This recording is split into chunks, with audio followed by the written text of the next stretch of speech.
Olá, muito boa noite e seja muito bem-vindo a este jornal.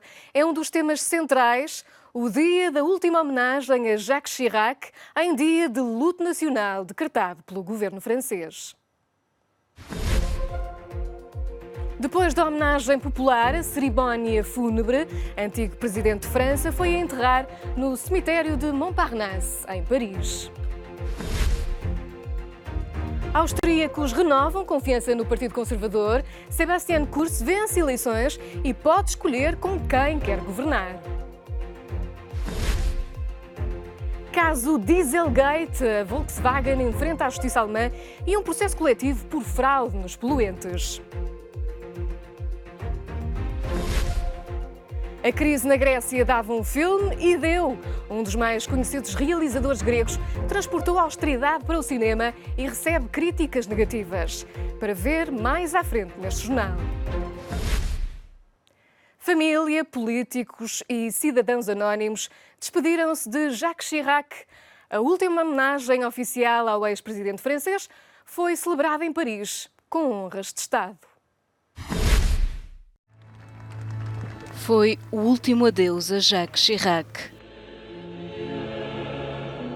A cerimónia fúnebre do ex-presidente francês decorreu esta segunda-feira com direito a honras militares nos Invalides e a missa.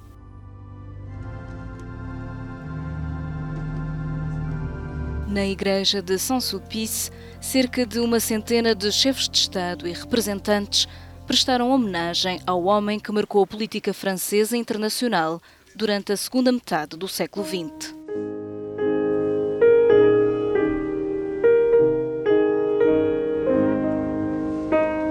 Afastado da vida pública após ter deixado a presidência de França em 2007, Jacques Chirac sofreu nos últimos anos algumas complicações que agravaram o estado de saúde. Morreu na passada quinta-feira aos 86 anos. Para trás, deixa um percurso político ao centro-direita marcado por controvérsias e momentos históricos que o tornaram, para muitos, no último grande estadista francês. Sebastian Kurz obteve uma vitória confortável nas eleições deste domingo na Áustria. O conservador foi reconduzido no mandato de chanceler, mas vai ter de fazer uma coligação para formar governo.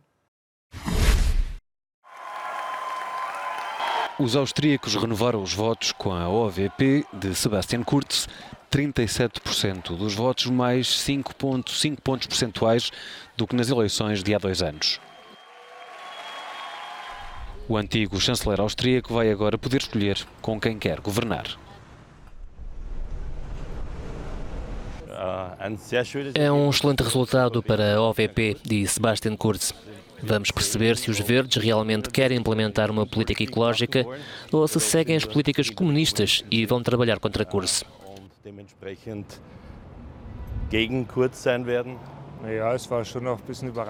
Foi surpreendente que a extrema-direita tenha perdido tanto. Deve ter sido por causa dos recentes escândalos, mas ainda assim foi surpreendente.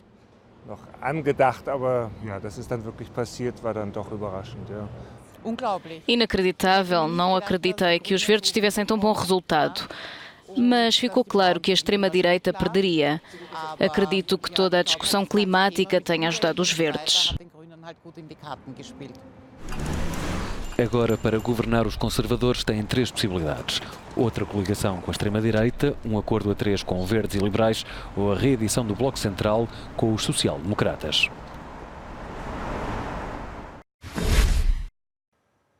A Volkswagen volta à barra dos tribunais. Começou o primeiro grande processo do escândalo Dieselgate relacionado com as emissões de poluentes. A justiça alemã julga uma ação movida por mais de 400 mil pessoas.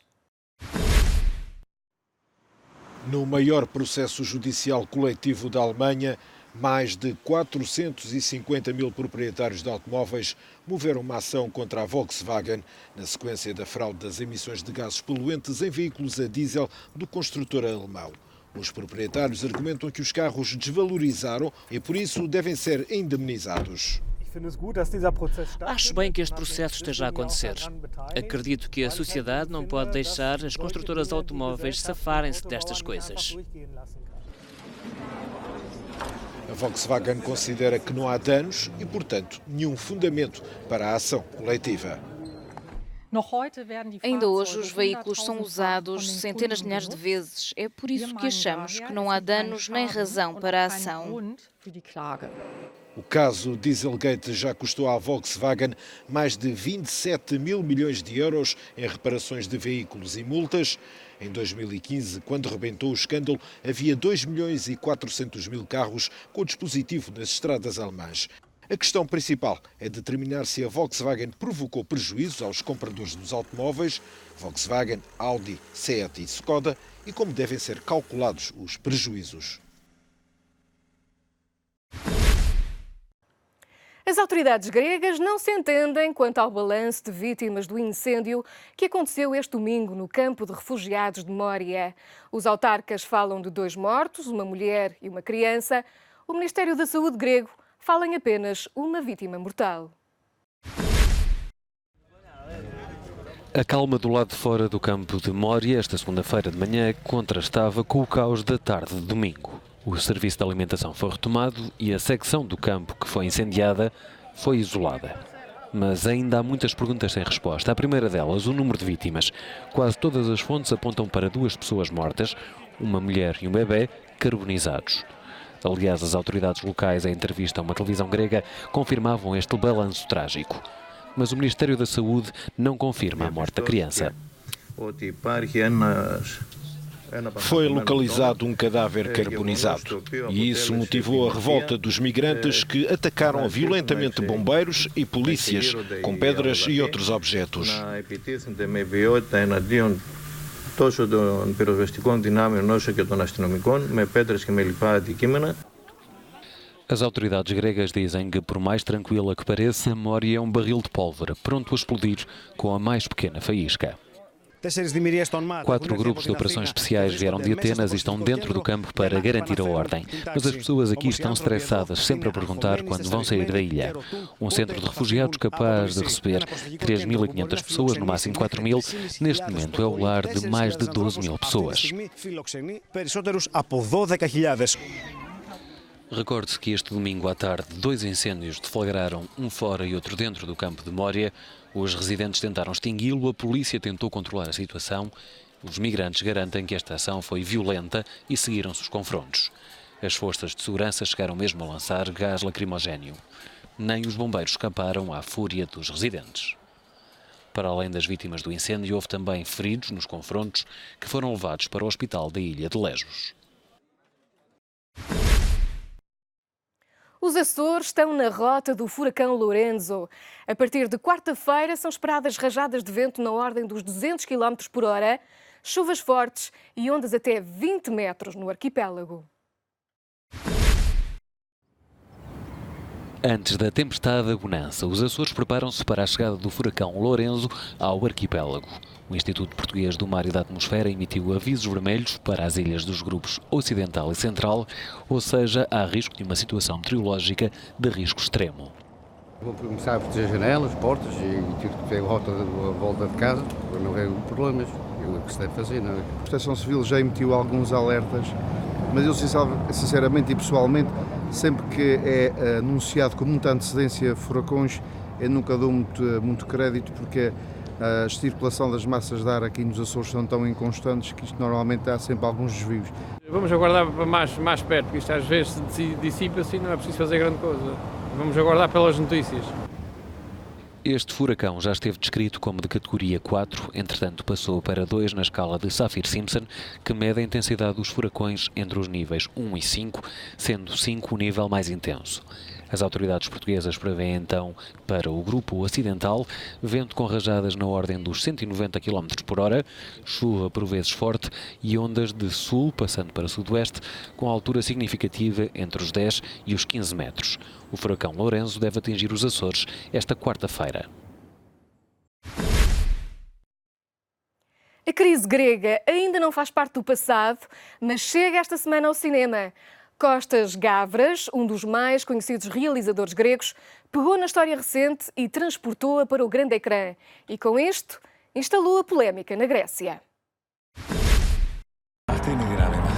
Antes de estrear, são já muitas as críticas ao mais recente filme do realizador grego Kostas Gavras. Adults in the Room retrata a crise da dívida grega recente, a possibilidade de um Grexit e as longas negociações entre o governo de Tsipras e a troika que os portugueses tão bem conheceram. As reações ao filme são normais. Adults in the Room retrata um período que o povo grego experienciou de forma intensa. Eles conhecem estes eventos muito bem. Como disse anteriormente, cada grego fez o seu próprio filme deste período. Tem uma ideia pessoal sobre o que aconteceu, como lhe aconteceu. Agora vem outra pessoa mostrar-lhe um ângulo diferente e diz-lhe, afinal não aconteceu como pensavas, aconteceu como te estou a dizer.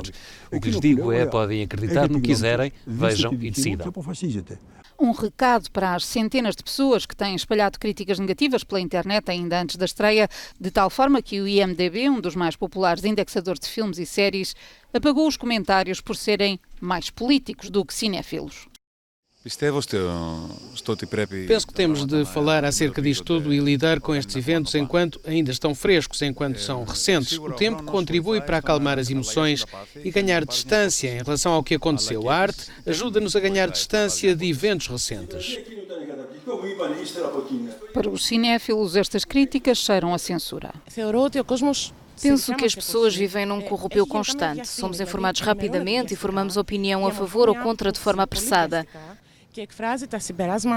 Se começarmos a julgar se um realizador pode ou não trabalhar sobre uma personalidade ou evento, entramos num processo muito assustador e perigoso de censura. Isso nada tem a ver com a nossa democracia. Por estas razões, também acredito que qualquer pessoa que tenha o desplante de se aproveitar de um filme por interesses políticos ou sociais está errada. Adults in the Room chega esta semana às salas de cinema gregas. Ainda não tem estreia marcada em Portugal. Em Espanha estreia-se dentro de 2 semanas e em França a 6 de novembro.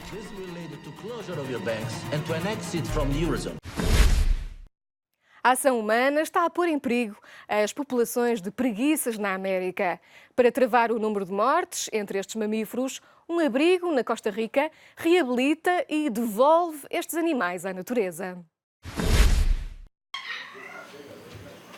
O ar simpático com que estas preguiças se deslocam é ao mesmo tempo um motivo de atração e uma ameaça. O crescente número de pessoas na América Central e do Sul tem roubado habitat a estes mamíferos. Na Costa Rica, um abrigo acolhe vários espécimes que chegam feridos, cada vez mais devido à ação dos humanos.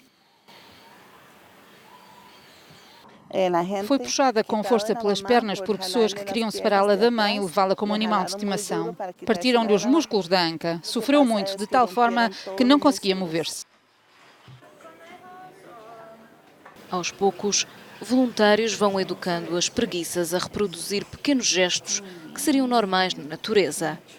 Um percurso em que uma boa companhia é muito importante. Aqui são desparasitados e reabilitados até estarem melhor de saúde. Depois são colocados num grupo com mais jovens para que se familiarizem com outros espécimes que vão ser libertados e para que não estejam sozinhos. No final, o objetivo é sempre o mesmo: devolver as preguiças à casa de onde nunca deveriam ter saído, a floresta. E é tudo neste jornal. Muito obrigada pela sua companhia. Tenham uma boa noite. Vemo-nos na próxima edição.